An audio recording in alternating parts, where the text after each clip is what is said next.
I want to build a Lyrical Lemonade amusement park. You said Joshua Tree earlier. Yeah, so like I was about to take it there. Yes. So I'm getting this land in Joshua Tree, and Wow. and I got ideas out there. Like I want to build in like a drive-in movie theater for weekends. I want to do like haunted houses. I want to create. I have 2 partners on the project. We're creating like a retreat out there, and just like my goal for that is in the next 5 years for it to be like a top 50 travel locations in the U.S. like unique travel locations. Create an experience, and like as I start to understand property and land and expansion, I can kind of start to flesh out this idea of an amusement park more. But I want it to be interactive. I want it to be immersive. I want Lyrical Lemonade to have many different meanings. I want one person to know it for music videos. I want one person to know it for merchandise. I want one person to know it for fucking movies. I want one person to know it for an amusement park. You know what I mean? I want it to have so many different meanings to different people for different reasons. And I want to take it there. So the ideas are never stopping. I think that's a big thing to answer your question. Never let the ideas stop flowing, and then also understand that no idea is unrealistic.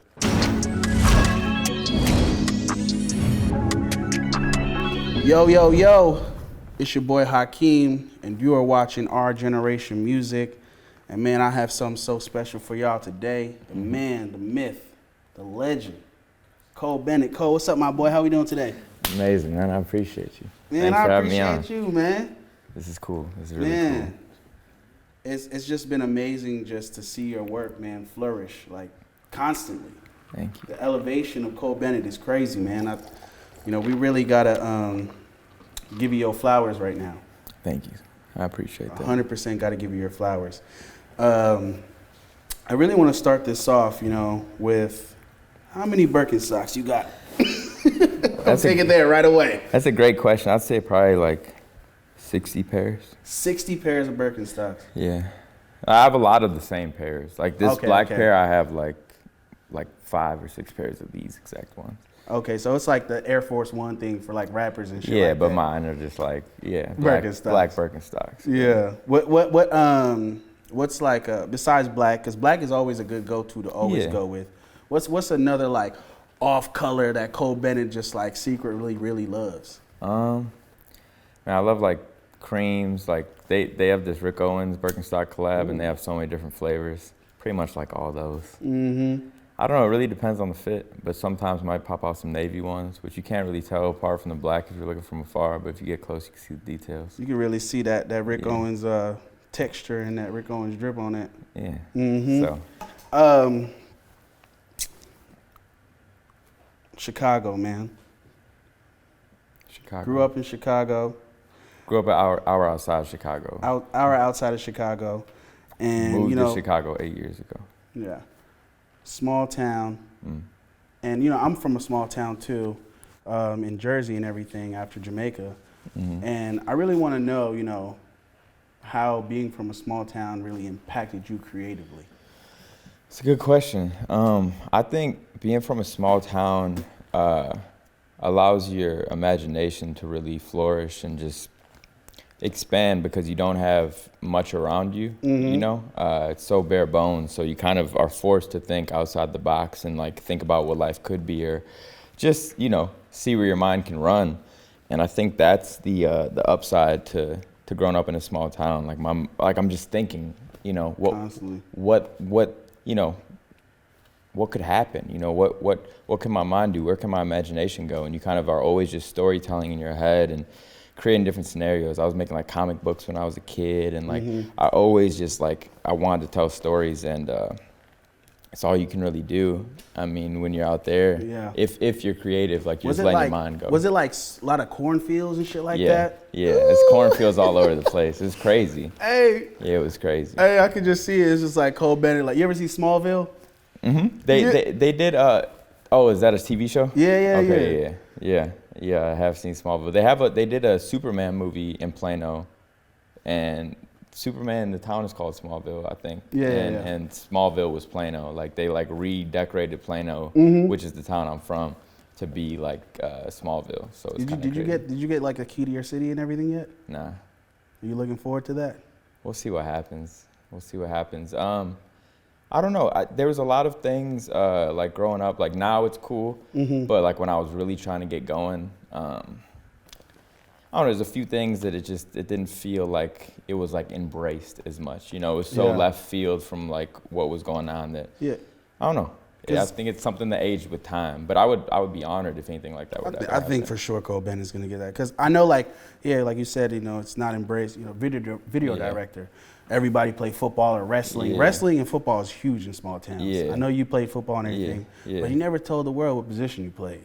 I played running back and safety. Yeah. You was coming down them alleys? Yeah. I like safety more, but running back was fun. I was backup running back, it was fun. Yeah, man, running back's fun. Every now and then, you know. You did? Play here you scored any touchdowns? I did. I scored a few touchdowns. Let's fucking go, man. What number were you? Number 1. Because he's number 1 in our hearts. Yep, number 1. Oh, man. I was number 5.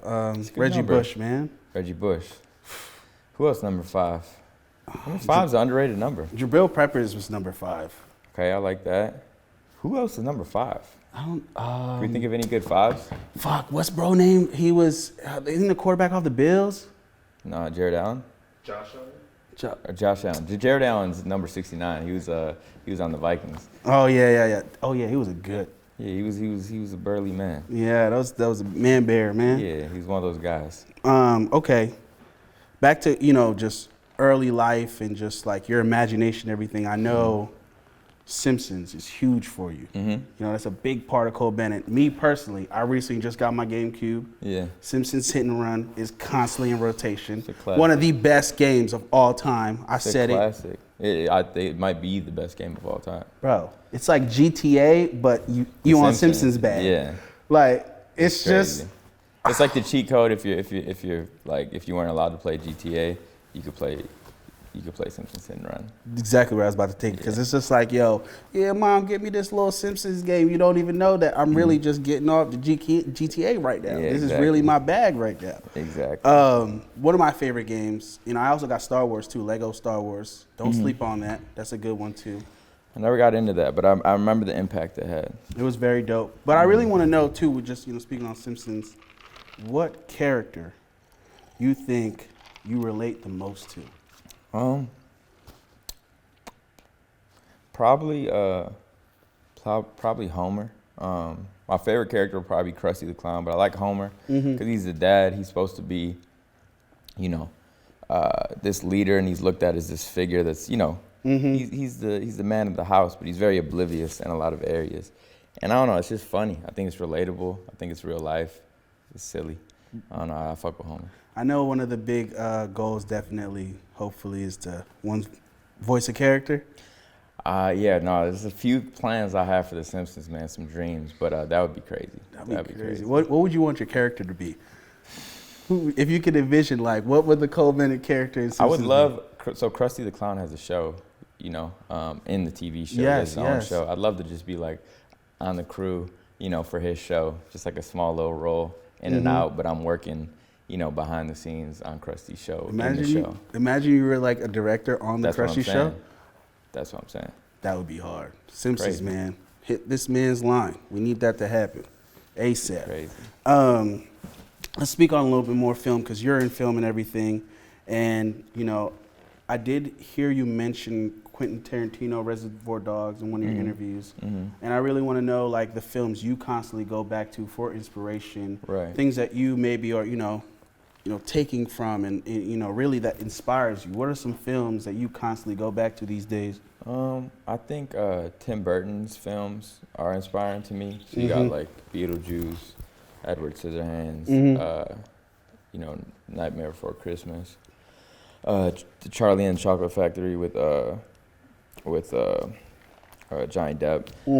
Those inspire me because Tim Burton's vision and how he applies his vision to a script and his story is just always great. His character development, how he uses shapes, how he uses colors, wardrobe, you know, set design. I think he tells the stories in a lot of ways beyond the story itself, if that makes sense.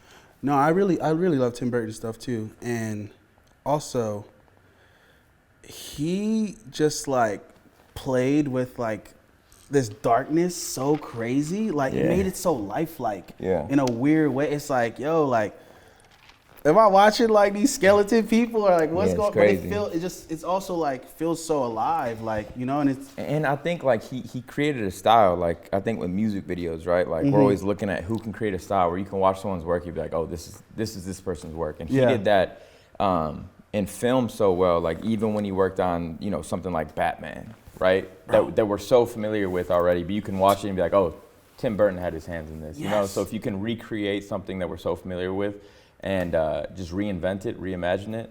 It's a beautiful thing. Yo, his Batman was so crazy.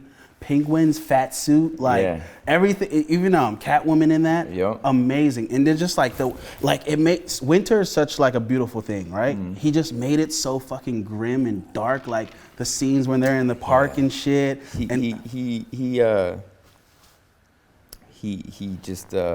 changes the way we look at things, but like we're still reading it on the screen as it's supposed to be read, but we have a different feeling communicated through it, and he does a good job of that. And I forgot what I was watching. I don't know if it was an interview or what it was, a documentary, but it was someone on, you know, who works closely with Tim Burton on his sets, and they're like, you know, Tim Burton never wanted a straight line in the frame. Like if it was a door, if it was a rooftop, if it was anything, it needed to have, you know, abstract element to it that made it just Tim Burton, you know what I mean? And that's how we story told. It's like that grimness and being able to just retool things just a little bit. He made me look at winter differently. Yeah. Like, you know, like absolutely. I always just like think of when it's like, you know, you're playing, you're snowboarding, this and that, and then you just get this Batman film and it's like, damn, shit cold as hell over there. But oh man, like I creatively, right? Being the director, the treatment is very, very important. It's, you know, how you're getting the vision out, telling the artist, like telling the team, like, you know, this what you're trying to execute. You know, I really want to know how you go about writing treatments. Is there a method to it? Do you have like, is there like some structure? Like how do you get to, you know, create a treatment? Very light structure. Okay. I think if we're putting too much structure into anything, we're slowing ourselves down a little bit. So I think it's easy to enter something and feel like it needs to be put together a certain way. But I think with everything we do, much like with what you're doing, how you construct an interview and how you do everything, it might be a little bit different than, you know, if there were a class on it, right? And treatments, there's so many different ways to do it. You could do it more visually, where it's a lot of photos and reference images.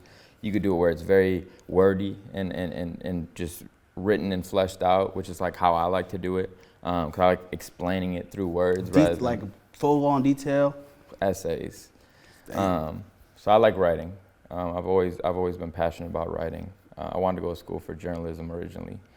You'd have been doing this if you ain't go down that route. Yeah, I didn't go to school for it. But you know what I mean? That's how I like to tell stories or communicate stories rather to an artist, so they can kind of envision it for themselves, and then we can have conversations and expand on it. But I think if I write it all out, then you kind of just have like this imagination of what it will be like. But if I flesh it out with a ton of reference images, then you're like, you get married to those, right? And you're less able to call audibles. And I like being able to be on set and making pivots, you know? And I realize when I write everything out, you know, I can really change, you know, how I expect something to be framed, or like composition, or, you know, even the story. I could switch it up. But that's just how I like doing it. I don't think there needs to be much structure in it, though. As long as you can communicate what you're trying to communicate, the vision, the story, whatever it may be, then you did it. You know, even if that's a phone call and you wrote some shit on a napkin, it could be whatever. You know, my favorite, have you ever watched Entourage? Nah. I've heard a lot about it. I'm not a big TV show guy, though. Okay. That's no TV. Well, it's cartoons. Is it a TV show? It is a TV show. Yeah. I was about to say, going into when they did the Medellin show on there, people know about it. But fuck Entourage right now. We'll go back into, you know, treatments and creativity. I hear a lot about Entourage, though. I feel like I should have watched Entourage. You in LA now, man. You know, you come out here a lot. Yeah. You live that Entourage life, man. You need to check Entourage out, man. Treatments and everything, right? I really want to know, you know, you said, you know, overall getting the vision, you know, to the artists and, you know, just, you know, the crew and everyone, you know, like, yo, let's execute on this. I really want to know Was there ever one that was the hardest for you to ever come up with and do? Sometimes there's songs that like I can't land on the right idea. And I think even there's been songs where like I went all the way through with it, shot it and everything, and I was like, that wasn't the right move. You know what I mean? Does it still come out? Yeah. Okay. It depends. But yeah. But there's a lot of times where I'm writing and I'm like, I gotta start over. And I've started over. And there's also times where like I really like a song and I'll write a ton of treatments, I just can't get the right idea. And I'm like, I just can't do it. I can't write to it. But I want to be able to do it, I just couldn't land on the right idea. And I think as I've grown in my career, I'm far from a perfectionist because I like to think everything I do is far from perfect. But I'm trying to, get my vision to where I want it to be more and more. So if I can't get it to that point, I just fall back. So what do you just completely walk away from it? Is there something else you go do to kind of like get your juices? Because that's like, is that, in producer world, it'd be like a beat block or something. Like, what is that considered? It could be a creative block. When you go through creative blocks, there's many ways to handle it because it's so easy to get burnt out with whatever we do. If you were to do an interview every day this week, you'd be burnt the fuck out. And that last interview is probably going to be, not nearly the quality as that first interview was. Yeah. So we got to pace ourselves and also realize that walking away from stuff and like taking a break is cool, and I needed to kind of learn that because for the longest time I was so super big on you got to no sleep, this and that. I mean, bro, there's a point where like every day, like my eyes were bloodshot because my blood vessels were popping because I wasn't sleeping. I was editing all night. I was working nonstop because I was like, bro, if I'm gonna make it, this is what I have to do. And I do think that was important to my story. You know what I mean? I maybe if I didn't do that, I wouldn't be where I'm at. But as I've grown, I think it was important to learn that, taking breaks is cool. It's good. It's good for you. And I know it's like a good conversation, watching a movie. Just go and do some shit you wouldn't usually do. Yeah, anything. Yeah. So shit that like is cliche and things maybe we wouldn't normally do, it actually does help. So like you are that older that, we're a little older now, like we all have different interests and hobbies that we got older. Like what are some other things Cole Bennett's doing besides when he's not shooting the best videos ever? I'm trying to, I appreciate that. I'm trying to like just see more world, like do more things. I'm getting some land in Joshua Tree, so I'm actually heading up there tomorrow or down there, wherever. Okay. I don't know where we're at in relation to Joshua Tree right now, but I'm headed there tomorrow. Just stay the night out there and just, be more involved with I don't know, just seeing things, nature, and different areas of business, you know what I mean? Like buying property, I think that's something I'd be interested in doing. But I don't know. I like a lot of things. I don't know. It's hard to say. It's a good question. I don't know. You got a girlfriend too. I do have a girlfriend. I like to spend time with my girlfriend. Yeah. Yeah, she's sleeping right now. But we had a good day, and I've been doing a lot of things that are good for my mind. I'm training my mind to be more self-disciplined, but also be more free. Finding that balance. I've been going to therapy, which has been great. Word? Yeah, how's that been? I think everybody should go to therapy. I think everyone should. I went to the therapist. I went to my therapist last week. And he's like, so like, how are things? And I'm like, honestly, everything's fucking amazing right now. How do I keep this up? And I think it's good to go to therapy even when you're feeling good, because I left that therapy session leaving just as good as I feel like maybe if I'm having a bad day. So I think, just anything you could do to free your mind is helpful. Yeah, and just having someone you can talk to that won't judge you about anything. Like, you don't know me for a candidate. Like, I don't have to see you outside this, but seeing that, I think that's amazing, bro. Yeah, like, it's great. Talking to someone. Yeah, like cool. I seen. And also, like, not to cut you off, but like, ahead, man. We don't realize how much is going on in our lives, good and bad, until we really unpack it. So I think when you have a conversation that's structured around just talking about what's going on in life, it's good for you. Because a lot of times we're talking to our friends or people we work with or family. You might, breeze through some of these things, but you're not really expanding on it. So it's good to just let it out. Yeah, and have someone, I think everyone should creatively, just in life, whenever you get to that point, get some therapy, man. I had a lot of therapy growing up. At the time, I was looking at it wrong, but I definitely needed that as a kid. Like, like coming from a whole different country, and I had a culture shock. I came from Jamaica, 9, I'm like, sticks and bamboos, guan, you know what I'm saying? Like, to the suburbs, like, that's crazy, like, but, Yeah, man. Everybody go get therapy, man. Handle that. I want to talk about, still stay on the creative things, which I thought was super dope, right? Because dreams are crazy, bro. And dreams are amazing. They are. Do you write your dreams down? Always. Because the MGK video you shot, caught that in the dream. Mm-hmm. And I always thought dreams are crazy because like you'll like hear random music and shit like that, but shit that doesn't exist in like regular life. Right. But you created that.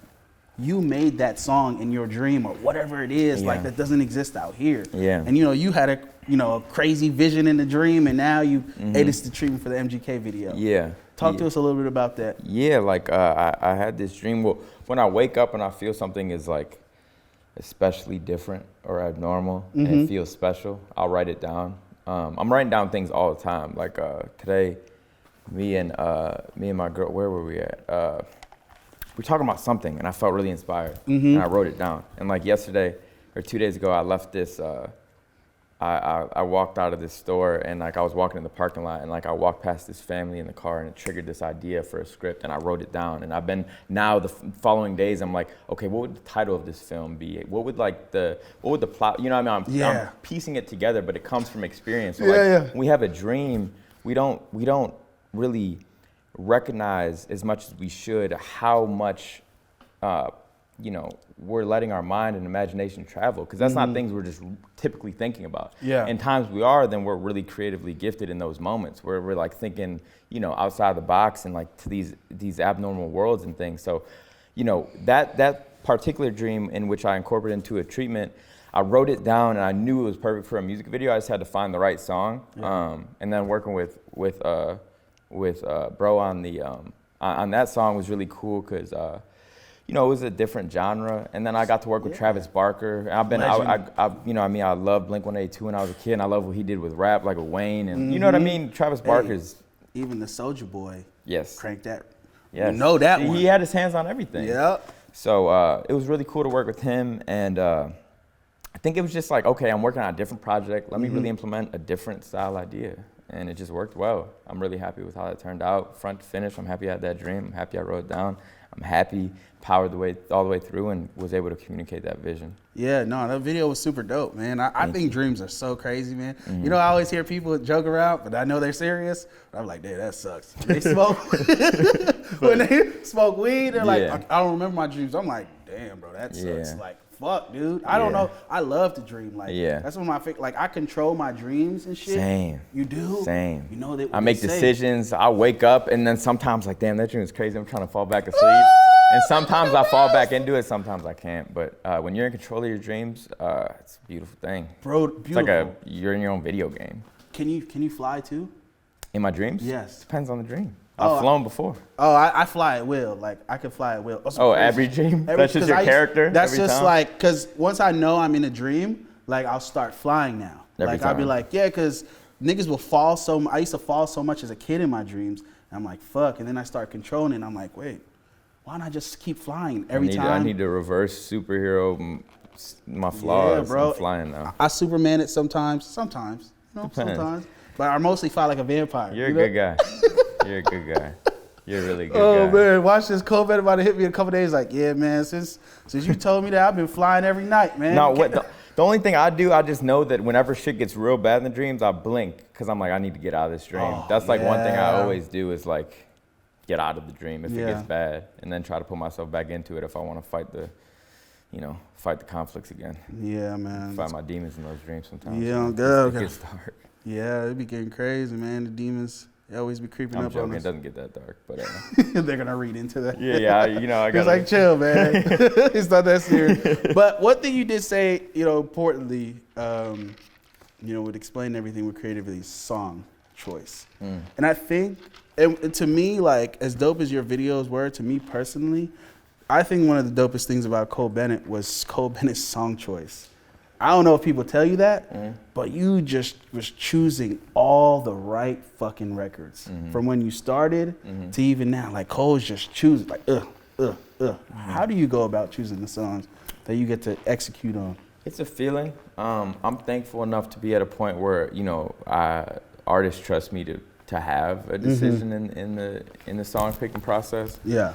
Because it wasn't always like that. You know, it used to be like, okay, this is a song I want to shoot, and I'm like, okay, let's do it. I'm just honored to be able to work with you. And I think that's how we always should operate. But, you know, you should also have creative integrity and, you know, respect your own vision and what you really want to be doing, because ultimately, if I'm going to do a video for you, I want to give you the best product. And the way to do that is for me to, you know, you're an artist do yourself. Do a video for the song that I resonate with the most. Yeah.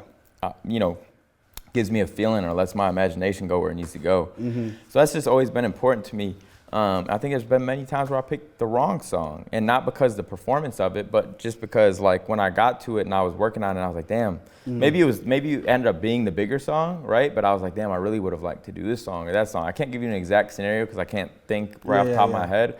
But you know, there's been so many different instances, but a lot of it comes down to like, now it's like song structure and like being able to work with the artist on the record, you know, like kind of helping build the record with an artist and have them switch a verse or switch their cadence and things like that. You've been a part of that creative part too? Yeah, which is, I love it, you know. So that's how, so like with Yeat on Still Counting, you know, he sent me a ton of songs, and Poppin' stuck out the most, and Still Counting was my second favorite. I loved Poppin', but Poppin' was too long. It was like 5 minutes at the time. And you know, it just felt like after a while you kind of get lost in the record. It felt less like a put together song with layers. But that was just my opinion. You know what I mean? I understand like Yeat and his fans might love that, but something about that song just spoke to me, and I was like, this just like when it first starts, when you I come need in my drugs, I need my love. Bro, it's like bitches you pulling feel it up through your body. You know what I mean? Like it's crazy how he just communicated that energy like right off the bat. But that first version felt a little too long to me, so I was like, okay, well, I want to do Still Counting because it felt layered. And it felt like a song more to me. Like it had the hook, it had the verses, and it you know, it was just structured well. Yeah. But I was like, I really love Poppin'. So I was like, let me put Poppin' at the end of this and like cut it short so people can just get a taste of it. And then we did that, and I think that was the perfect way to do it with the iPhone one and everything, kind of like, you know, tease at Poppin' right before the tape dropped and everything, and people got, you know, a taste of it. And then I came back to it, because I had told him before, I was like, yo, you should really consider cutting the song down. He's like, I just don't know what I would cut out. I love the whole song. I feel you. I'm not going to push an artist to do something that, you know, they don't feel connected to creatively, because at the end of the day, this is their art. So after we came out with the thing, I revisited. I was like, yo, I really think that if you cut this down, like it might make more sense. Just because like in today's, you know, time, like the attention span and everything. Crazy. So it's like, and his tape is so long. It's I think it's 22 songs or 20 songs. I'm not sure the exact number, but it's more than like, you know, the typical approach of like 12 to 16 songs, right? Which I love how he just said, fuck it, I'm running it, you know, I'm going deep on it. But it was the first song of the album and everything. I was like, I feel like it really needs to be condensed. So we came to an agreement to cut the song down, and I was like, okay. So we just shot a proper video for Poppin'. It's crazy. But we did the same thing, like kind of what me and him are doing is we're always like leading into another song. So we did Poppin' into Taliban, and the video is insane. So that's almost like right now you're creating universe. Yeah. The Yeat, the Twizzy Rich or Yeat universe, whatever, you know, I don't know what y'all calling it, but that's super dope, man, that you are now able to get into a whole new creative bag, like, because right now your help, like, that's, you know, almost executive producing, like, yo, cut this down, like, this is gonna sound bad, I think this is gonna work. And I do agree with you with these long songs. I'm not a fan of it. Like, everyone's brains, like, we're so fickle, like we move on super fast from shit, and like to sit, we're all ADD kids. Yeah. Like literally, like it's like to just sit there for a 4-minute song is just like, I don't see it anymore. It's just like, I think it works sometimes, and it's fun, and diehard fans love it. It's like, give me more. I want to say, you know, because it's crazy, like thinking about how rap has just grown and evolved over time. Like remember when like 3 verses was like super appropriate? Yeah. Now it's like 3 verses. That's a little crazy. You know what I mean? Sometimes people are doing 4 verses. Oh, God. And, who got left off bad and bougie? Yeah, facts. It's crazy. But now it's like you could have a hook, 1 verse, a hook, and you got a song. You know what I mean? That's a finished song, too. And that's what's digestible, and that's what people appreciate. Obviously, I love a good 2-verse song, but, I mean, the attention span and just, like, just have fun, man. Like, I don't know. Like, it's not that serious. Yeah. With knowing like how people think, right, and the attention span on people think, does that ever affect your creativity as you as a director or anything? Do you ever take that type of stuff into consideration? I mean, I think sometimes you should lean into it. Like, think about what an audience would like. Obviously, what an artist would like and how they want to be seen and felt. But you can't think too much about it because then you're making it for the wrong person. You should be making it for yourself, right? Yeah. Obviously, in a music video sense, you should make it for the artist as well. But it shouldn't go much beyond that. You know, Okay. I think you should be really creative within. You should listen to what the people are saying, right, and maybe implement that in ways. But don't feed into it to the point where you're not making it for you. Yeah. You know. I feel like it's like a lot of artists run into that problem. Yeah. You know what I mean? Like, especially as their career goes on, it's like, make music how you used to or whatever. But if an artist were to just keep remaking the same stuff, then you'd say he's got one flow. You know what I'm saying? We can list specific examples if you wanted to, but and then they get on Twitter and then they tweet it and then it's like 50,000 retweets. Yeah. Like, bro, let people grow. You know what I really love seeing, man, and I love seeing growth-wise? I love seeing Playboi Carti right now. That man is limitless to me. He's doing what he wants to do, and he doesn't put himself out there on the internet to the point where, like, people can give too much of an opinion. He's not on there enough. I guess we don't know how much he's on there, but he's not on there enough to the point where, you know, it's dictating what he's doing. He's just doing what the fuck he's doing, and I think that's why people love it. Yeah, it's fearless. And it ages well with time. Look at, you know, Whole Lot Red. Like, that was, you know, when it first came out, I remember what it felt like and like the mixed reactions and everything, and now look at it. And look, I think it's incredible. It just aged well because it was him, and he didn't give a fuck, and he didn't like double back on it and be like, let me make something they want to hear. He said, like, y'all getting this, and this is what it is. You know, this is what it's gonna be, and he stayed true to it, and the people came around. Yeah, no, I love it. Authenticity reads. Yeah, and Playboi Carti for sure has authenticity. And he's just being himself. I did an interview with Joy Division. Joy Division was like, basically, he's like, they're not trying shit, they do shit. That's what he said. Like, that's what I learned from Carti. He's like, he don't try, he do. Yeah. You know, like he's doing that shit. It's not trying, like niggas just doing it. And it's just really good to see a good also performance-based album. Like I haven't really, you know, experienced one like that in a very long time. I think Kanye West does that the best. You know, we got to see Cole Bennett shoot that Donda 2 video. Come on. Oh man, I saw that. Did you check the stem player out or anything? Did you get to hear any songs you might want to shoot? Nah, I haven't heard any songs on the album, actually. I don't have a stem player. I want to listen to it. I thought it was really creative how he rolled out the album. And Kanye can pretty much do whatever the fuck he wants. And I think that's the brilliance of Kanye. Yeah. He's trying new things. I think some things work better than others, but he's always experimenting. And he's at that position in his career, professionally, creatively, where he can just do what he wants. And it's crazy to see it's like we're almost a part of an album being made. Yeah. We see the changes, the flaws, and it's constantly evolving with every tour. Like it's like we're all in the studio with this man right now. It's just crazy, man. But I would love to see you guys work. I know you guys worked together on the Melly song. Yeah. Mixed personalities. Mixed personalities. Yeah. Seeing the video today, it was super dope. I'm sure that was a huge fucking moment for you. Yeah, man. no, it was crazy working with Kanye. You know, the whole story of how that happened, I'll summarize it real quick. But it was supposed to all happen in one day. And I was communicating with Kanye the whole time leading up to it, way more than Melly. Kanye was way more involved in the video leading up to it than Melly. Just because Melly trusted my vision, you know what I mean? Kanye's very hands-on with everything he does. It was the first time working with me, so we're on the phone, we're talking about all these things. He's giving very vague, you know, messages on what he wants it to feel like. You know, he's wanted to appear as a light from God, is what he said. You know, that's so. You know, but I kind of created this palette of like blue and green because that was Melly's, you know, colorway and what he wanted. That was the only thing that was important to him.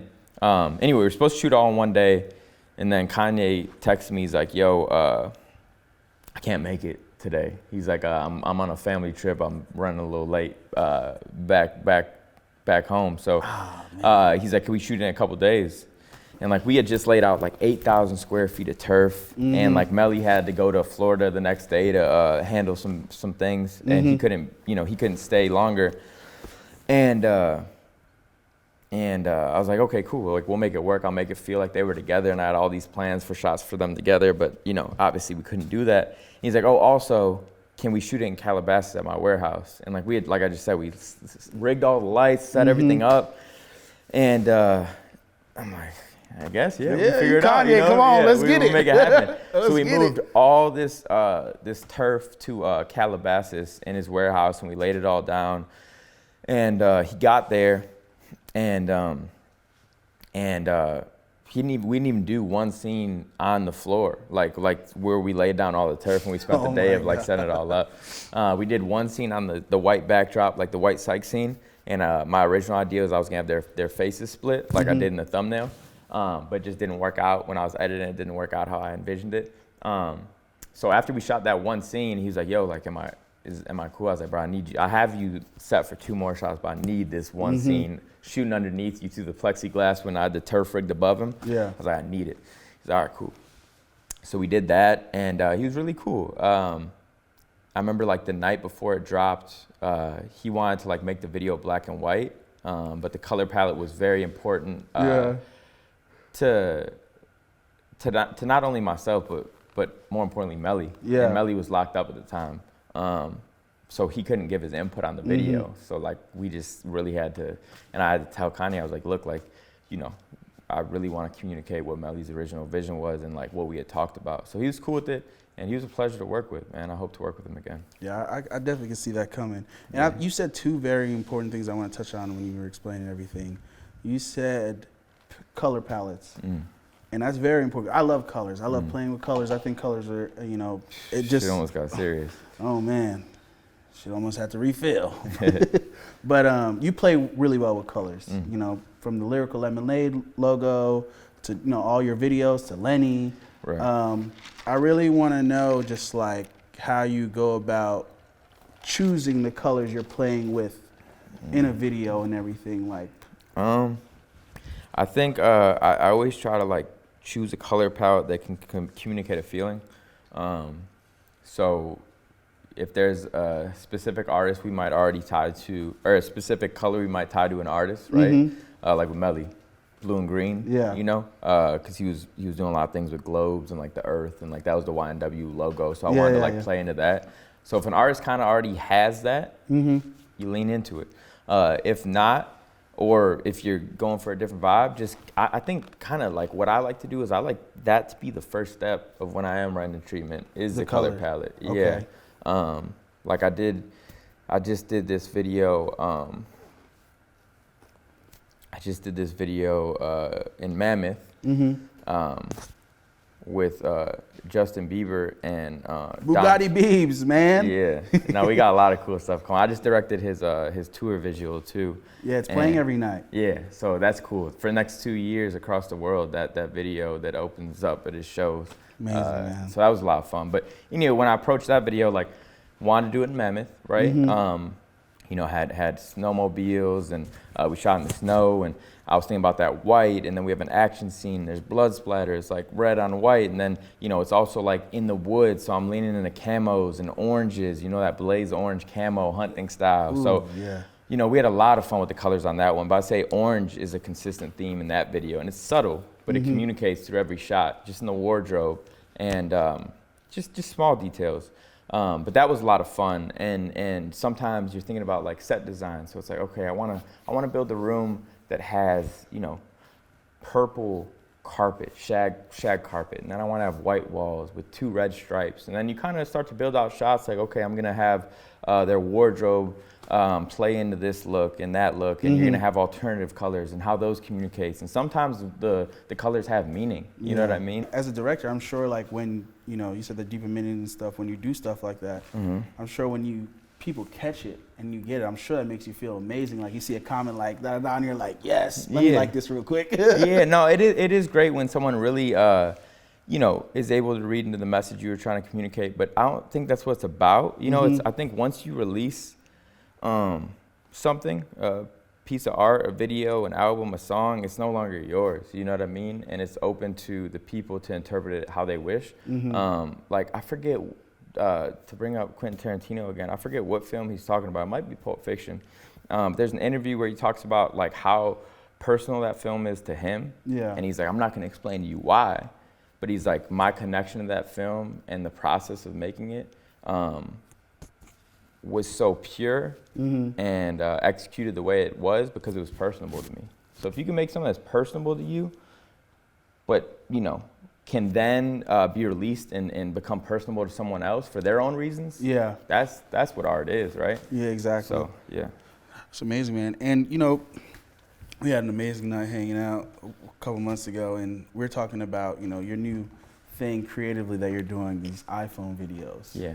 And what I really like about it, it's very just like, it feels very like run and gun and I'm having fun. You know, Cole Bennett is just like, hands up in the air, like, let's just, come on, man. Because originally you wanted to do it with Dex. You wanted to do that with Dex. Yeah, and it was like, man, your camera right there. And you're just like, you're right. Exactly. Yeah. But I'm glad you got to, you know, eventually live this out and do this. Yeah, so I had wanted to do an iPhone video a while ago when I was working with Dex, but that was when I was still just, you know, it was just me and my Sony A7S III. We're shooting in hotel rooms already. So like an iPhone video at that point was really just to have like a vertical alignment and get creative with it. Have you ever heard of Young Jake? Yes. He did an iPhone video years ago, and that's kind of what I wanted to do initially. Okay. And with Dex, but anyway, never got to do it. We talked about it, we just never did it. But the iPhone videos for me now, it's so great because it just allows me to strip down from everything, you know, that's happened in my career, right? Like being able to have these resources and equipment and a crew and just bigger tools and just going back to the basics. And it's just me and a phone, right? My camera. And the artist, and we just get to create fun shit. Like when I did the Yachty one, he flew to Chicago. I literally wrote the fucking treatment and segmented it all on a notepad, and we went and had fun. Just went around Chicago and had fun. With the ski one, it was after an event. We just stayed up till like 4 a.m. had fun. You know what I mean? With the Yeat one, had fun. So it's like it's just a way for me to kind of go back to the basics. Yeah. And But it's communicated through like the iPhone thing, right? Is anyone can do it, you know? And I also have to understand like the Lyrical Lemonade audience, we have 19.1 million subscribers now. And, you know, there's people all around the world watching videos, right? But I also have to understand they don't understand the full story every time. Some people might just be catching videos here and there, and that's all they know it as. Yeah. A little, you know, carton in the corner. They don't know anything about what else we do or the story or anything. So as of recent, right, you know, I don't want to put out a Godzilla type video with Eminem and then put out something that's just me and my camera, right? We have to be consistent with the standard that we're living up to. So the iPhone is a way for me to communicate that, okay, I'm stripping this down, it's very DIY, but also it's to communicate that anyone can do it, you know? And that's why on the Yeat one, I edited most of it on my iPhone too, because that's what people were saying, like, okay, cool, you shot an iPhone, let's see you know? So I had fun with that, and I included all the free apps at the end. So it's just like, man, the opportunities are endless, and like, this is how I communicate is that like the entry level into getting to make music videos is lower than it's ever been. And that's a good thing. It's a very good thing because it's like, it almost should like remove the thing for excuses. It's just like, yo. Exactly. It's like, you really can do whatever we're living in a technology age. My man Steve Jobs snapped. Shout out to you, brother. We love you, man. You know, like, Steve. Man, visionary. It's just like, you can learn anything on YouTube. Like, you really can do, like, it's freedom. It's crazy how free you can really be to express yourself these days. It's insane. It's a beautiful thing. And I think a lot of people that we learn to love, we grow with them in their career, and we get to see them in early points and get to see them grow and develop and inspire and have limited resources, and then we get to see them grow into whatever they grow into, and that's exciting, right? Yeah. So the iPhone narrative is cool because it's a way for people to get into it, and hopefully this can start a journey for a lot of other people. And there's people that's been doing this. Like, I'm not saying I started this at all. There's people that's been doing it. But you have a big platform, and people want to see, how do we end up like Cole Bennett? And for you to do that and touch base with that and letting kids know, like, nah, you don't actually need the Sony. Like, bro, you can go pick this up and you can do this. That's actually very dope, and you know, for you to do with the platform you have. Because at the jump, like, it was very, you know, I understand that it was inspiring because it was me and my camera, and I'm over here working, I'm doing all these things. But as things get bigger and I'm doing these bigger productions, there's crazy things going on. Yeah. It does get to the point where, you know, it might be discouraging for like someone getting into it. It could be inspiring, but it also could be discouraging. Well, like, where am I gonna start? How do I get to do this? It's real. So it's my way of saying you don't need that. You know, it's fun. That's great. I love that. I love being able to bounce between big productions. It's a blessing, and I'm very thankful to have gotten to this point. But you don't need that. Yeah. You know? No, that was really dope to see, and we had a very good. This is basically the same damn conversation we got to have on camera, but it was very dope to see you do that, and I'm sure it's very relaxing, man. It's very relaxing to take it back to where it started. Man, my first time getting introduced to you, man, was Warhol's Speed Racer video. I still think that's one of your best videos, man. That is a movie. You took that man to outer space in the car, ran it the reverse on that motherfucker. That shit was fire. Man, the song, everything was perfect, man. I really want, you know, you did tweet out a list of your, you know, top 5 favorite videos you shot last year. Yeah. Man, if you could break it down, I know this is hard because you've worked on so much. Man. The top 3, at least 3, right now. Well, I have 3 for different reasons. Let's get them, man. If I'll give you my favorite, like, run and gun, it would have to be Catch Me Outside by Ski Mask. You know, we were just in New York, Times Square. We were sitting in a hotel room, you know, chilling, and didn't even plan on shooting a video. We had went through 3 songs that we were about to shoot, and as we were in the elevator, we landed on Catch Me Outside, right? Like, we were about to shoot a ton of it. We were about to shoot Life Short, whatever the Jaws sample was, I forget. It was like a SoundCloud one. And then there was another one, but we landed on Catch Me Outside. And then we just went out and shot it. Like, it was like very natural. So that's my favorite run and gun, you know, Lyrical Lemonade classic, if I say so myself. My favorite like bigger production would have to be Godzilla with Eminem. You know, it was great to honor Juice and be able to work with someone like M and you know, just be able to work with someone who's so iconic within the music video field, right? Yeah. Some of the ran MTV, nigga. For real. Come on. It's insane. So that was an honor. And to like, you know, have it be a record with Juice, and like I really felt him with me through that whole process was beautiful. And then my third would have to be, and these aren't in any particular order, but like just like one that like really the vision was communicated almost exactly as I had envisioned it. And I might go back and change this one. Fuck, there's a lot. I don't know. Ooh, just drop it, man. Yeah, I would say, cause I'm thinking fresh. So I'm thinking this past year. I'd say Knock Knock or Who Wants Smoke. Yeah. You know what? I'm not gonna lie, man. That Who Wants Smoke video. Yeah. 100 million. Yeah, I think it just hit 100. Just hit 100 million, and I just felt like it was just like this, because the song is already just constantly like adrenaline moving. Yeah, it's cutthroat. When them niggas start fucking each other up, I'm like, oh, this is lit. You know what I'm saying? Then you little Dirk, man, what? Yeah. But you know what I loved about it? I was watching it today. Like the shot when you introduced Dirk. Yeah.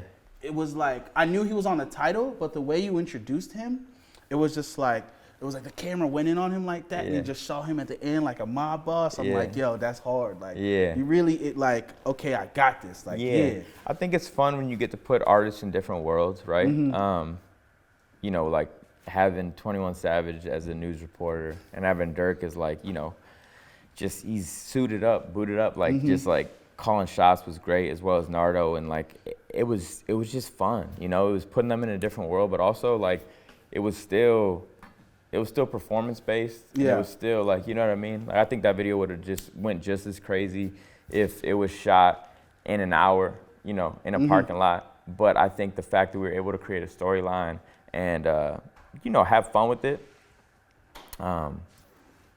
was great. You know, we were able to tie in all these different worlds and blend it together. And that shit was hard as hell, man. That was a good one. Yeah. I'm glad that I think the fans, that was one of the questions that they really wanted to know, just kind of your top 3 right now. You got way more shit to. Yeah, I'm sure that list will forever be changing, but I'd say right now that's a somewhat accurate list. It's like Jay-Z with his albums, man. Yeah. This shit is constantly changing. We gonna go into albums right now, because Cole Bennett almost fucked the internet up a couple days ago tweeting about this Lyrical Lemonade album. I'm sure your phone was ringing off the hook. Yeah. Hey man, how I get on this? Like, what up, Cole? This and that. But the most important thing, because you could have done this way earlier or whenever, you know, like whenever you wanted to. Mm-hmm. I really want to know what your vision really is with this and why now. You know, obviously, like the Lyrical Lemonade album has always been in discussion. You know, since things really popped off, it was always like it would be really cool if there was a Lyrical Lemonade album. You know, that was just built out with a lot of like, you know, it's a compilation album with a lot of the artists that we work with and just creating different vibes and bringing different worlds together. But I never wanted to do it because I was like really man, I hated labels really, really bad for a long time. Like, just because it just rubbed me the wrong way. And now I'm learning to like just appreciate it more and like. You think that just came with your growth? And yeah, I think I just matured. Up? You know what I mean? Because like I was so DIY, like anti-industry, and I just never wanted to do it. The timing was wrong. But I think it's because it was like when all the labels wanted to do. Like these joint ventures and like have Lyrical Lemonade be a sub-label, and I never wanted to do that. But I was your baby at the time. Yeah, man. I didn't know what I was doing, and like I never go into anything if I'm not fully knowledge on you know the situation. I'm not a numbers guy either. Like I don't want to be tied into contracts with anyone. Like I do this because I love it. This is my passion. So to see people operate solely off just finances and things of that nature, not to get into it too much. It just for them to try. I feel like I was getting pulled in by like some shit that I wasn't ready for. You know? Yeah. So you know the album being mentioned right around that time, after all these labels try to do all these things, I was like all that type of stuff. Just like I was iffy about it. And I just knew the time wasn't right. You know, I'm big on timing with everything. If I feel even the tiniest gut feeling in the opposite direction, I follow it. And you know, recently, you know, because now I'm ready to take things to the next level. I'm ready to like, you know, start working on movies and start building Lyrical Lemonade into like different worlds, man. I got some crazy ideas. My imagination, my drive is in a better spot than it's ever been. And you know, this is a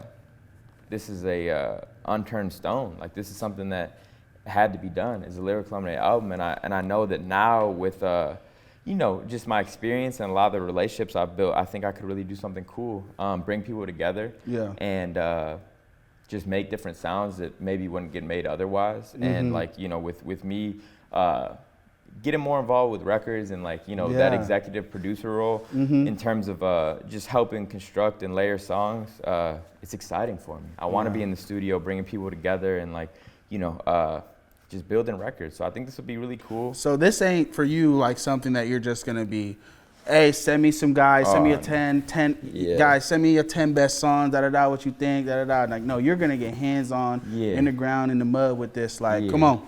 I think so-and-so and so-and-so need to get on this track. I'll tell you after the interview, like some of like the exact names I have. Obviously, I don't want to speak on them because I don't know if they'll happen or not. You know, I don't want to pump fake or just talk on things I don't know, you know, about yet. But I have some ideas, and obviously there's gonna be some records where like there's songs I have in my notes from years ago that will never see the light of day. That you're thinking about? That I'm gonna pull out, just because they're classics and like restructure them a little bit. You know, just get creative with, maybe give new life. But so there'll be, you know, a couple moments like that, right? Like songs that have been around that I want to reinvent. But most of it's gonna be getting people in the studio together and creating just natural energy and making it authentic. Like I think you can tell the difference between like a sent-in verse and when someone's making a song in the studio energy, together. Man, it's the universe. The universe came together and aligned, and everybody's like, oh this is that. This is what this feels like. This feels like it was purpose. You know, like this was meant, this served the, you know, this was for the world and everything. But that's really dope to see. Like, I mean, you're a big fan of music, man. I know. I'm a big fan. Music I'm a head. fan first. You know, a big music head. Cole Bennett. I mean, I posted some Lil Wayne shit. Cole's like, you know what I'm saying? Classic. You know, we just on some drought. You know what I'm saying? Dedication. We just talking about some good Wayne, you know? And mixtape Wayne. I really want to know, just like, you know, going with this album and everything, like sonically, is there a vision for it? Like, do you hear You know, like it should feel sound wise. It should feel definitely very it should feel guided. Okay. Like it'll have a rhythm. Mm-hmm. It'll have a theme. It will have just different journeys that you go through.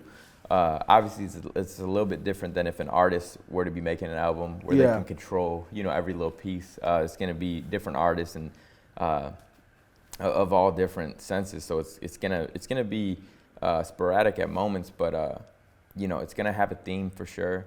And the beat sonically, the choice and the feeling is definitely gonna be curated. So it will be constructed and organized like an album. I'm viewing this as like this is like my first movie. That's how I'm kind of approaching it. I'm very passionate about it. I love that. I love to hear that. And you, it's like you said, you want to take Lyrical Lemonade to heights, the craziest heights. And I know a movie is definitely on the radar.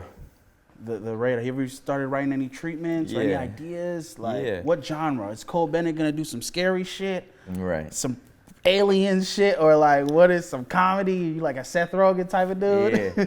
No, I've been writing a lot of scripts over the years. I have a ton of scripts and ideas, some more fleshed out than others. But I don't know what the exact genre would be. I want it to have sentiment and I want it to have meaning. I love metaphorical storytelling. So I think it's gonna be message for sure. It's gonna be interpretive. But that's gonna be something that unravels how it unravels, and I can't call it just yet because I'm not there yet. Yeah. But I know it's right around the corner, and I can feel it, and I'm excited. Love that, man. But I'm just also trusting the process. I'm ready for what comes and how it comes. Have you ever been like hit up to like? Because, we got shows like Euphoria pop in and shit like that. Have you ever got hit up to like direct a TV show or an episode or something like that? Yeah, Netflix had brought me in like a year ago, and they wanted me to write 3 pilots. And they're like, write 3 pilots, whatever you're envisioning, and we're going to buy one of them off of you, and you're going to direct it. And obviously, that's really exciting news. So I took the meeting and I met with them, and they're really cool, nice, genuine people. But I just knew I wasn't ready for it. And I didn't really know anything about narrative yet. And I understand that because of maybe some of the success, I don't really want to use that word, but in the field in which I've worked in music videos and things, like, I understand that there will be opportunities brought to me just solely off that, but I also have to understand that I'm no expert in this area. So I don't want to get into something and, fuck it up. It's a big moment. And I think that my first moment, whatever that is, I want to be self-funded. I want it to be like straight passion. I don't want to meet, expectations. Profit number. Like I want to just let it be solely from my heart, no expectations, and just a creative story that I'm not, no one's breathing over my shoulder. It's never how I operated. So I think as I step into this chapter of my career, it needs to be the same way as I approached everything else in my career. I love that, man. A humble beast, as they'll say. And proving yourself, I think that's very important. Like, like you are someone that understands that, and you're art first. It's good though, because when you do have success, a lot of stuff comes your way, and a lot of people don't also know how to like turn those type of shit down or tell them, or even keep it real with them. It's like, I'm not ready for that. That's very self-aware of you. You gotta be honest with yourself, and you gotta understand what your journey is. I think the biggest part of a journey is understanding what you expect your journey to look like, or what you want that journey to look like. So if you can understand that, and if you can have a clear understanding of where you want to be, and it's not gonna be crystal clear, no one knows where we're headed, but we have an idea of what we want that to look like, right?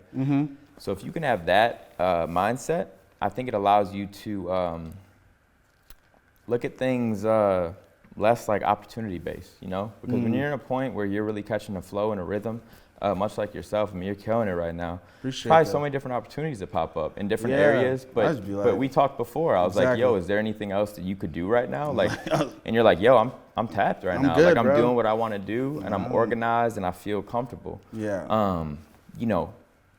Anyone who's had any sort of success or any rhythm, with their career, creatively or not, has witnessed opportunities be presented to them, and you got to know how to take those. Whether you take them on or you dismiss them, you got to have that self-awareness of what's next and if that makes sense for you. And I think what I've learned, I said the wrong word, learn. I think what I've always admired and loved about you guys, the whole lyrical family, is I love that y'all are a family, and I feel like you guys respect each other creatively, and y'all, and everyone, everyone's on their job, everyone's, doing what they need to be doing. Like, I feel like it's super dope to have that. Not like even, when I worked the previous place, I've always loved that about y'all. Like, it always felt like a unit and a gang. Like, yo, we really operating, and it always feels like, it doesn't feel like a business. It felt like just homies, like killing shit, you know? And I think the key to that, thank you for that, because that's something that I'd love to be communicated to people. So like for you to have that feeling, means a lot to me, because I never want it to feel like a business, because it was never supposed to be a business. When I started, it was a passion project. I never thought that this was going to be my life. So I always revisited why I started it and staying true to that. So me and all my friends and like all the guys that work at Lyrical and everything we do, none of us are experts at what we do. Like, bro, I started a fulfillment company where we package and ship all of our merchandise, and we take on other clients as well. And we got different departments and like all over the place. We have a beverage division. Like, the company is so widespread now. Bro, none of us went into that with any expertise or knowledge on what we were doing. Like, I was putting people in places that they had no idea, and I had no idea. And I was honest with myself. I was like, I don't know what the fuck's going on over here, but I know this is something that I want to do and that we can do well.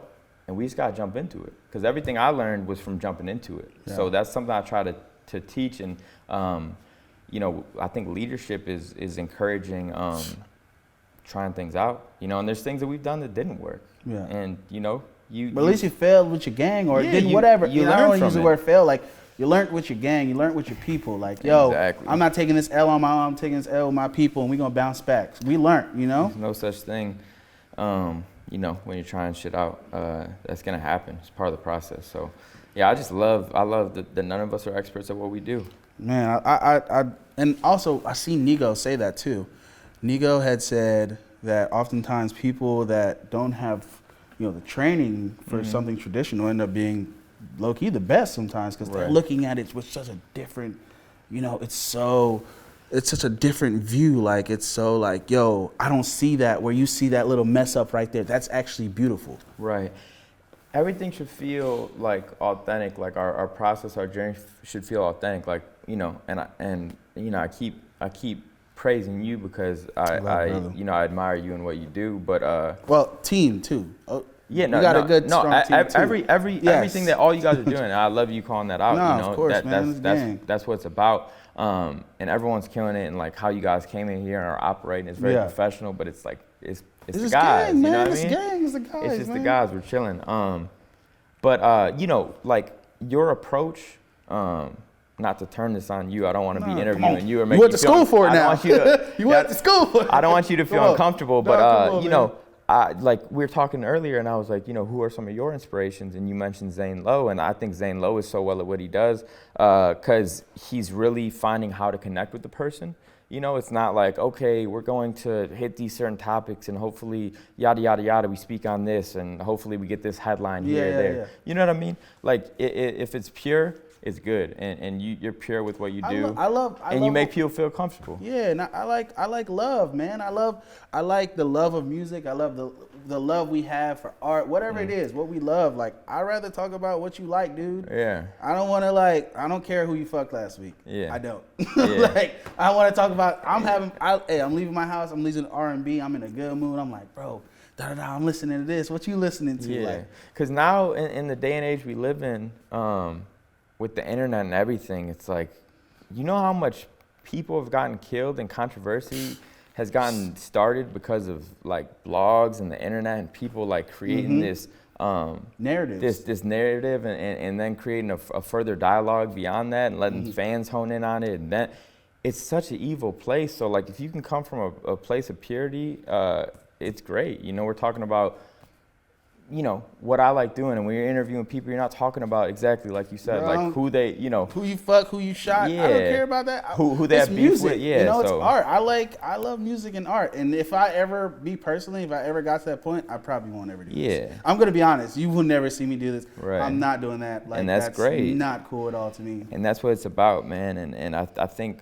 we don't realize how serious the internet is and how powerful it is. So it's like people who are doing things to create headlines, they're ruining relationships, they're ruining people's lives, and it gets deeper than that. Like, not to take it there, but it does. It could get real serious real quick. So, and I don't think we realize the power of the internet and what the power of these blogs and these interviews can do. And like, you know, it's just, it's one of those things. So I think being smart with your platform, being pure with your platform, that ensures longevity, and then you're having fun. If your success is coming off of like talking about or like starting drama and shit, like, are you really having fun? Like, you're miserable. Like, yeah, you're fucked up. How do you sleep at night? Just like that's insane. Like, I always, man, it's just TV show, but like I couldn't even watch. I don't watch drama TV shows. Yeah, I can't. How could I sit and watch drama? Yeah. Like, I want some funny shit or some scary shit, man. Yeah. I stay away from the drama, man. I can't even do that. But another thing too, you know, building success and, you know, if your platform, I really want to know just like the key factors, because you built something that's honestly never existed before, you know? Thank you. Lyrical Lemonade it's one of one. Thank you so much. You know, so I really want to know the key factors to, if you even thought about that, to building a Lyrical Lemonade, because all these kids out here, they're like, yo, I want to be the next Cole Bennett, you know, like you inspired so many people, like, you know, like I want to know if you can give them, you know, like something, you know, some little sauce. Yeah, you know, for me, I think it's like going in and like I think having inspirations is a great thing. So like for me, I had inspirations. Like when I started Lyrical Lemonade, I wanted it to be like a blog. You know, like I said, I was into journalism, so I wanted to write articles on like local Chicago hip hop music that wasn't getting touched on. Like that was my whole. I come home from high school every day and write like 15 articles. That was what I did. And you know, I had people that I looked up to in that space. And if I saw them at a show or whatever, I'd go up to them and I'd try to get advice and I'd try to model things around what they were doing with my own twist to it.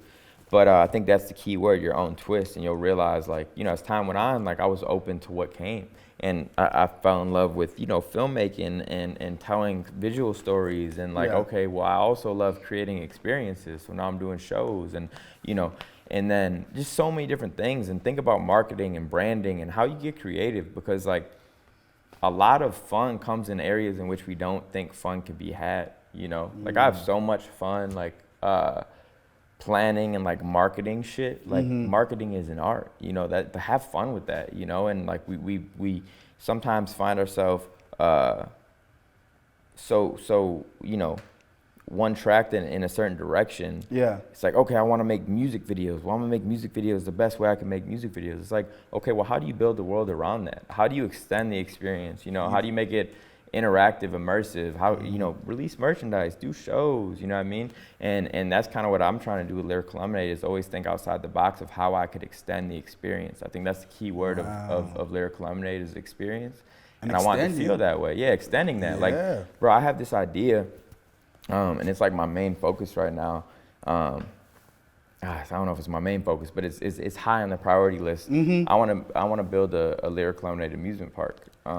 You said Joshua Tree earlier. Yeah, so like I was about to take it there. Yes. So you know, I'm getting this land in Joshua Tree, and I got ideas out there. Like I want to build in like a drive-in movie theater for weekends. I want to do like haunted houses. I want to create. You know, I have two partners on the project. We're creating like a retreat out there, and just like my goal for that is in the next 5 years for it to be like a top 50 travel locations in the U.S. Like unique travel locations. Create an experience. And like, you know, as I start to understand property and land and expansion, you know, I can kind of start to flesh out this idea of an amusement park more. But I want it to be interactive. I want it to be immersive. I want Lyrical Lemonade to have many different meanings. I want you know, one person to know it for music videos. I want one person to know it for merchandise. I want one person to know it for fucking movies. I want one person to know it for an amusement park. You know what I mean? I want it to have so many different meanings to different people for different reasons. And I want to take it there, so the ideas are never stopping. I think that's a big thing to answer your question. Never let the ideas stop flowing, and then also understand that no idea is unrealistic. Man, you heard it here first, man, because I know that's very important for, a lot of the kids coming up, because, you built something that, it's never existed. It's one of one, so it's like, and you inspired a lot of people. And I really want to talk, to you going into that. I really want to talk to you about the up and coming directors right now, the guys you're giving a nod to and you're really respecting. My favorite right now, is .com. I'm loving what .com is doing. I feel like he's, really like expanding on just everything that, you've built. Like you're a big inspiration to him, like everything that you've built. And I feel like he's really like, he really doing that shit. I'm sitting there like, making it happen. Like, I'm like, like, it's like every new video, there's some new little in there. And I'm like, okay, Don, I see you. Like, new little swag in there. Like, little. I seen a new Trippie video. He had Trippie with the crocodile face and like, the Yeat shit. Like, it was just, it's very dope. I want to just know, like, some guys you are looking at right now, and you're really like, yo, this is dope, man. I see you giving out the I'm directing hats. Yeah. Which is super fucking awesome, man. I love that, man. Yeah. Thank you. I think Nirvana's a great one.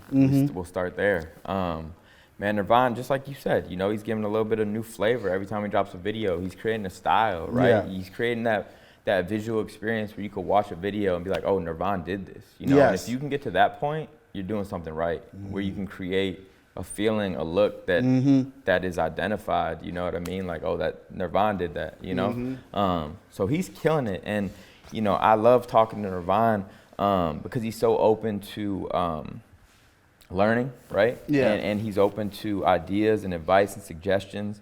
And, we just have so many great conversations. And I think, I think part of, continuing to grow is always being able to learn and allowing yourself to learn. And like, I know that he's taken things from me, but also, man, I learned things from Nirvana, like talking to him. So it's like, man, it's this constant cycle, man. We're all growing together, and I think it's important to continue empowering the next generations to come. Nirvana's killing it. I love what he's doing. I'm really excited for where he's gonna take it to. Yeah. It's fuck the standard, it's fuck the structure. He was telling me how like, artist management or labels or whoever he's working with, artists in general are like, yo, like they don't want to drop the video on your channel. I said, don't do it. You know what I mean? Don't do it. Yeah, he had told me like you gave him that information, you gave him that knowledge. Like, yo, Cole really. And if you want to build a platform, if that's something you want to do, like in my journey, I've had to turn down a lot of beautiful, beautiful opportunities because it couldn't live on the channel. You know what I mean? And people think from the outside looking in, like, oh, it goes on my channel and I retain all the money. Nah, like that is claimed by the artist. YouTube, the label gonna claim that, baby. Yeah, I don't make any money on these videos from YouTube, right?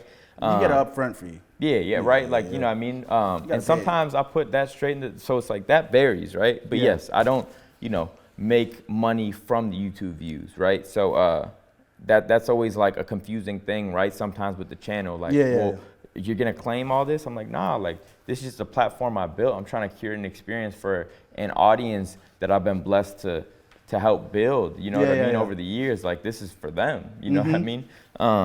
So that's the purpose there. But anyway, Nirvana's doing a great job of that. Probably the best example, I'd say. Right now, yeah. Right now, for sure. I think Lone Wolf's been killing it for years. Distinctive. He created like what I was talking about, a style, such a distinctive style. Man. And I don't think people, appreciate him as much as they should. And I really think he's underrated. So I want to keep seeing him, flourish. He's phenomenal in so many different areas. I love his creativity and how he makes it art. He really makes it art. Yeah, man. And then there's other people who are killing it. There's a kid from Chicago named Diamond Visuals. Okay. He's working like, he's doing a lot of like drill videos and shit, but like his composition and framing and lighting and storytelling and how he's doing it with such little resources is beautiful. So like I want to bring him on some of my sets to just see what it's like and just kind of continue to teach him. That's hard. I didn't know you even did stuff like that. That's fire, man. Yeah. But yeah, there's a lot of people. I go on a list. Yeah, but yeah, those man. are a few for sure. Nah, man, I'm glad that you are even just that little right there. Just like two things that really stuck out for me. What you just said was just like giving actual information and knowledge. And even just resources like, yo, come on my set, come watch me for the day. Yeah. I really like what you're doing. Come watch me for the day. And for you to be someone, because a lot of times you could be the whole other way. Like people will have the platform, the resource, and the knowledge, and they won't give it to the next generation or the people. And see that I had to learn that from experience. Like what I said when I started off as a blog and all these people that I was looking up to. Like I said, I'm a fan first, and like you know what I mean. Like I worked with Cudi yesterday, and I've met Cudi multiple times, and like I approach Cudi like obviously we're there to be professional, but I'm gonna let Cudi know how I feel. You know what I mean? Like he changed my life. But in terms of like getting started in what you're doing, there was people when I was starting up who I was like asking for advice from, and I don't expect no one owes anyone anything, sure. right? And I have to understand that. But how do we? But people that pushed me away or just didn't give me the respect that maybe I was looking for. And I understand people are busy, so I don't hold anything against anyone. True. But if you have the time and you see something in someone, and maybe that was the thing, maybe whoever I was talking to didn't see anything in me, and that's fine, right? You have to be respectful of your own time, and I get that. But if you see something in someone and you respect what someone's doing, help them, empower them, give them knowledge, give them information, because then we're keeping the story going, right? We're keeping everything moving, right? Like I think it's important for directors to be able to have their input and their influence, and they're their own rock star. You know what I mean? And I want to push that narrative. I love the director tags, man. Yeah, pop your shit. Yeah, do what you got to do. I want everyone to pop their shit. We just type people. We want to see everybody. And I love that, and that's why I love like for instance, like Drew filmed it, right? I think what he's doing is amazing because he just like that's work ethic, man. Like Jerry PhD, that's work ethic. Like they are nonstop, ready to go at all times. And we all learn that from people like AZ Production, D Gaines. You know what I mean? People who have been doing this for so long. Even taking it back, Rex Arrow. Of course. Come on, because Mac's a big inspiration. Of course. And those simple Rex videos was... There's layers to it, and there's so much history here. Yeah. But how do we keep history going? It's empowering the next generations. It's giving information. It's pushing people to be one day, you know what I mean? I want people to pass me up. You know what I mean? Am I going to keep going hard? Am I going to keep pushing my narrative and what I want to do? Of course. Yeah. But like nothing should be sour. Nothing should be bitter. Yeah, you know, 100%. We should be pushing each other to all elevate. And that's how we're gonna, get rid of niggas saying they hate shit. This suck. It's like, hey, it suck because you're not teaching. You in a position. You in the teacher's chair, man. Teach. But that's one of those things. Like, opinions and outside voices and shit. That's always gonna be there. That's been there for the history of time. And that's what what we do with music or videos or whatever your art form is, whatever that medium is. Criticism is a real thing, and we can't be offended by that. And I think there was a moment where maybe I did get offended by that. Word. Because you have to understand when things were like popping off for me, like everything happened so fast. And I remember the first time. It's a one of one. Like I bring it back to that.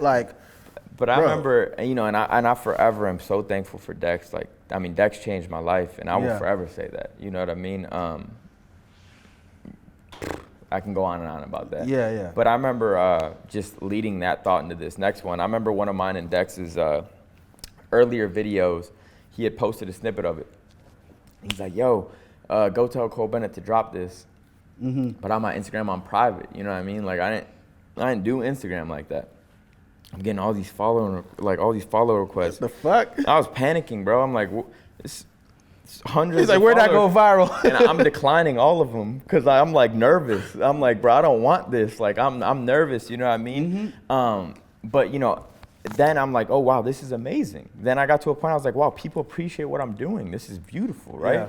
And then I got to a point where, okay, now it's to a point where, as I'm talking about whatever chapter this was, but then it got to a point where people are starting to give more criticism and give more opinions, maybe some of the negative stuff. When you're first starting off, there's a lot of love. And then because you're getting bigger and shit. Now, I'll see some criticism shit in the comments. I'm like, damn, wow. You feel that way about me? Yeah. I'll be like, I love you too, man. Yeah, but you learn to work through that. But anyone would be lying to say that they saw that for the first time and it didn't bother them. And I think we need to embrace that, right? That moment, but also understand there's a moment beyond that where we do just let shit, run off us. And that goes also to this point is that not everyone's really built for this. Yeah, exactly. That goes into that because... And there's so many different scenarios where we see that. And that's fine, because that's going to, it's not easy. In any medium, it's not easy. And that's going to weed out the people that aren't really supposed to be here. Exactly. It's kind of crazy, too, because it's like, you're going to have success and tough skin, man. It's hand in hand, because it's like, it's just territory at this point. It's just like, I see comments, I see hate, this and that, but that ain't gonna stop me. I know purpose. I live in purpose. We here for purpose. Like, it's cool. And don't get it twisted. There are times I'm not egotistical. Y'all said some shit, and I was like, damn, you right. Let me fix that. I'm not ego. You know what I'm saying? Yeah. Like, there's points where you should listen. Exactly. And that's gonna, growth, man. That's real growth. Understanding what's just negative criticism and understanding what's actual constructive, and like, I can grow from this. Yeah. Differentiating those is important. It's very important. Man, I feel like we had like an hour or so, and I know we could go for another 2, but they're gonna kill it. Oh, for real? This is such a We've been talking for an hour and a half. Yes, man. Come on, man. That's what we have. You lose track of time when you're having a good time. Yeah, man. Man, I can't end this, without talking about Juice, because it's 3 years. Death Race for Love, man. Today. Yes. Yeah. It's crazy, man. I always tell people, like, we all have our, each individual stories of how we know Juice was the one. Right. Everyone has like a different one. And like, for me, it was just like the effortlessness. And I know we all see the freestyles and everything like online, but like, man, no. I met dude in a parking lot right up the street from when I was working at No Jumper, and he looked at me and he was like, yo, Keem, what up? I'm like, nigga, you going crazy. You know who I am? He's like, yeah, bro, I watch No Jumper all the time. What you talking about, man? He's like, looking at me like I'm acting weird. I'm like, yo, you Juice WRLD right now. This is crazy. And that was just the kid in him. I love Continue. The kid in him, right? That was just like, nah, bro, I'm a kid. I'm having fun. Like, it's not like, ain't no bougie shit, da-da-da. And I'm like, yo, my man's actually make beats. Let me get you some beats and shit. Yeah. And, I get him the beats. Adam come pick me up. He was like, yo, Juice just called me. He told me to come get you to come in the studio and everything, too. And I was like, oh, I bet. So he come pick me up from Xavier House. I go to the studio with Juice. Man, I watched that man make 4 bangers back-to-back effortlessly. I've never seen that in my life. In my life, bro. I've been in the studio with all types of people. Back to back, probably like 20 minutes. And I think that's the story, like those are the type of stories everyone talks about, right? Is his ability to make music. And we can go about that for days, right? But I think you touched on another very important detail, like when he met you and how he knew who you were, right? And how he appreciated that. Like, as his career went on, and I'm not sure when you met him in that journey. It was, I think, after you guys did the video. Yeah, but exactly. So as his career went on, like, he never lost that.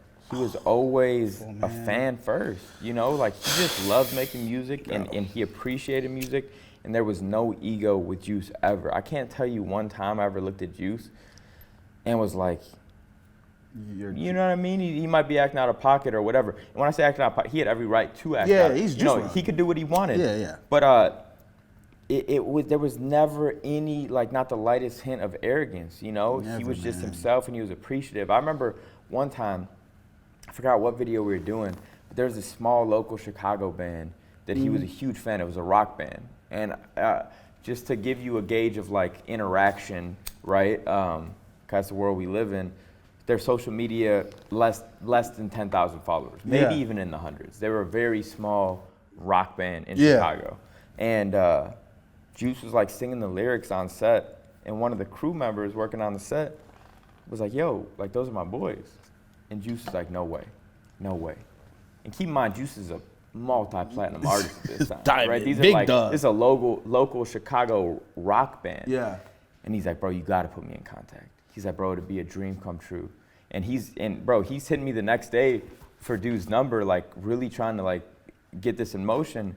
And I'm like, man, like, he really just loves what he does. And I think all the people he collaborated, everything he did was really from the heart. And it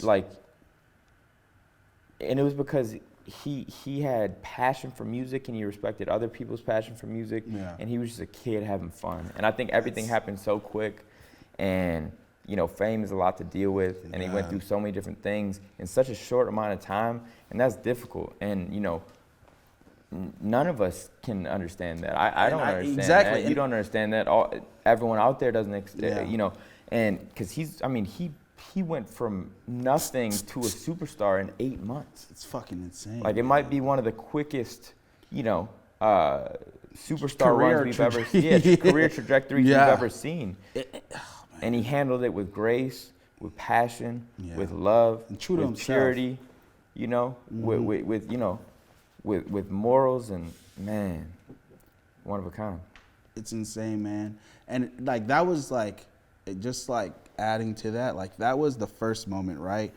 And that was the first time I saw the kid in him, right? And I feel like that's people, I don't know if people touch on that a lot, I'm not too sure, but that's what I always saw just stayed the same with him. It always felt like he was just a kid having fun. Bro, he never had his phone on him, bro. He didn't care about social media. Remember we had to call his girlfriend at the time? Bro, he literally didn't have a phone for like 5 months, bro. We thought we was tripping. It was like, yo, he's like, yeah, come to the studio, come to the studio. I'm like, how do we hit you? Bro, we went to Europe, right? This man's selling out shows country to country to country.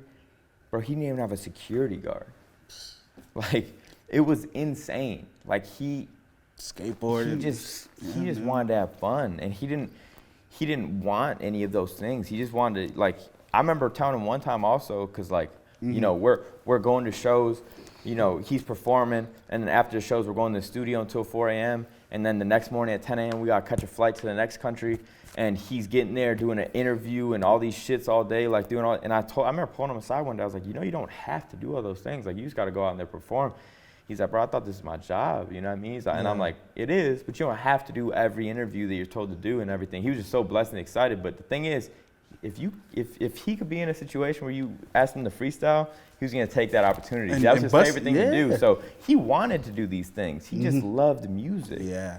And that was never gonna go away. You know, a lot of people, you know, we see different artists grow in different areas, and like it becomes work for them. You know, it becomes something that the passion begins to run thin, and it becomes money motivated, and it becomes ego more motivated, and like Juice just didn't have none of that bone in his body.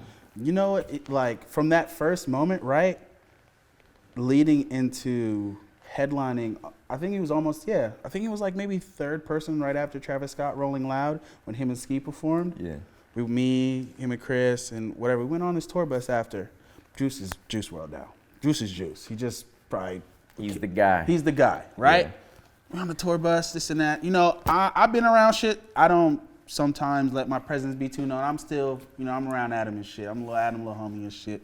So, I didn't say nothing too much. I'm just on a tour bus just chilling, and he looks at me. He kind of gave me a look like, don't treat me different, nigga. Like, I'm still Juice WRLD. Like, yo, Keem, you good? You been straight? Like, you okay, bro? Like, how you been? I'm looking at him like, oh, shit.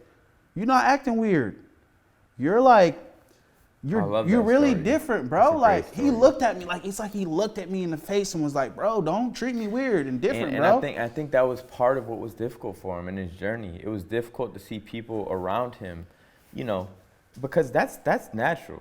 People can't help that. It's not normal to see someone become a superstar in front of your eyes, right? So I think there's even people closer to him that, you know, may have had a feeling of being starstruck at moments because they're seeing it happen before their eyes.